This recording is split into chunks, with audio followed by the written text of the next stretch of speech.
Welcome back, brothers and sisters. I am Braden. This is Langley Outdoors Academy, and thank you for stopping by. Alright, guys, on this episode of Bullet Points this morning, we have to address a new variant of the loophole that has been identified in the areas of around Wisconsin.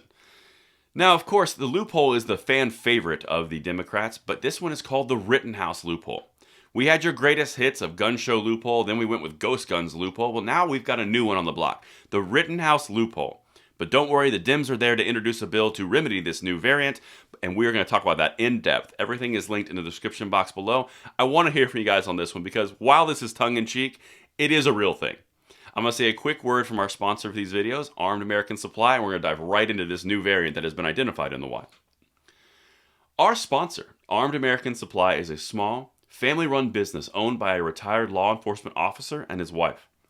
They design, print, and ship everything in-house from their shop in southern New Jersey. Currently, they are giving away your choice of $10,000 in cash or $10,000 from Bass Pro Shop, which is ending tonight at midnight Eastern Standard Time. Right now, you can earn up to 20 times the entries for every $1 spent on select items, and those items tend to sell out pretty quickly.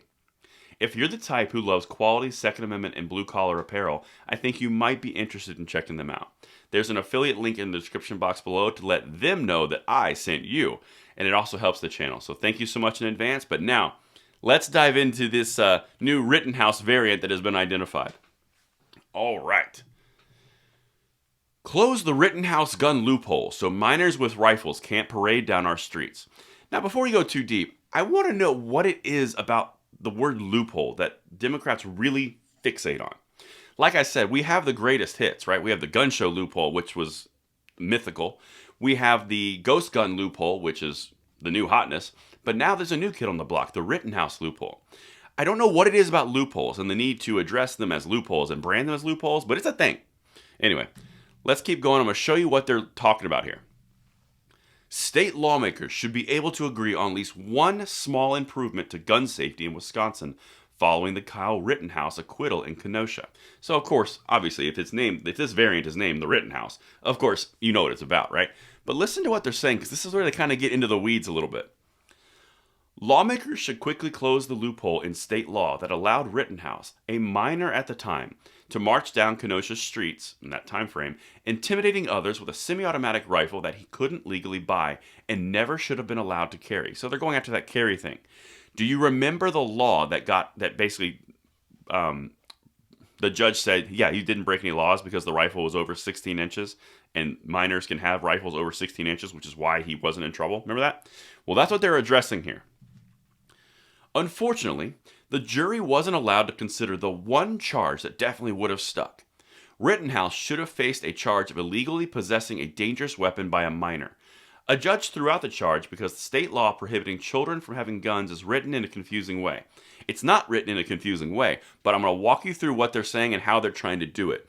Because the Democrats, they have this thing, and I don't know what it is, but they always have to say they've done something.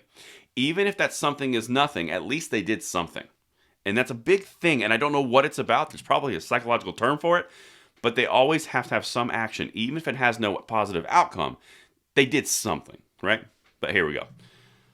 Minors can carry rifles, the exception reads, if the barrel of the gun is longer than 16 inches, and if the child is in compliance with hunting laws. What the law doesn't actually say is that these minors must be hunting. So they're not saying, hey, a rifle can't be in the hands of a minor. What they're saying is the rifle can be in the hands of a minor, but they have to be actively hunting. Okay, well, what if they're driving to a range or driving to hunting or just transporting something? There's so many things that are like, what? Doesn't even make sense. But the other part here is the reason that the rifle has to be longer than 16 inches is because existing gun laws on a federal level wouldn't let him carry anything shorter. A bolt-action gun, which is longer than 16 inches, was going to have the exact same effect if he had been using that versus the rifle that he had chosen. It would not have changed anything. But because they have to have a scalp of some kind, they have to do something, we have the Rittenhouse loophole. Let's continue. Representatives Onstad, McGuire, and Wirch, all Kenosha Democrats, have proposed legislation to clarify the law. Assembly Bill 817 would require that minors be legally hunting for the hunting exception in the law to apply to their weapons. There was no hunting exception.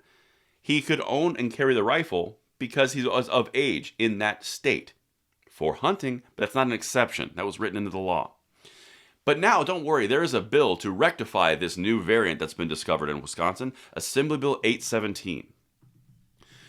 But the big thing that I want to address here is really, what's that all about? Why is everything always called a loophole? And I know I did this video in tongue-in-cheek manner, but it is kind of comical. There's always a loophole that needs to be addressed. It's like they've done some focus group testing. And then there's always a bill to answer the loophole, even though this was a perfect case of the law doing exactly what it's supposed to do. In this proposed bill, it's a subjective nature. Were you actively hunting? Well, no, I was going to be hunting. How do you know you were going to be hunting? Because I was about to go hunting. Well, prove you were about to be hunting. I can't prove I was about to be hunting because I wasn't in the field yet. These laws are just there to do something even though they do nothing. And that's the entire point. That's why I brought this article to you. Let me know what you guys think in the comments field below, and I will see you at the 9 p.m. segment tonight. I'm Braden. See you later.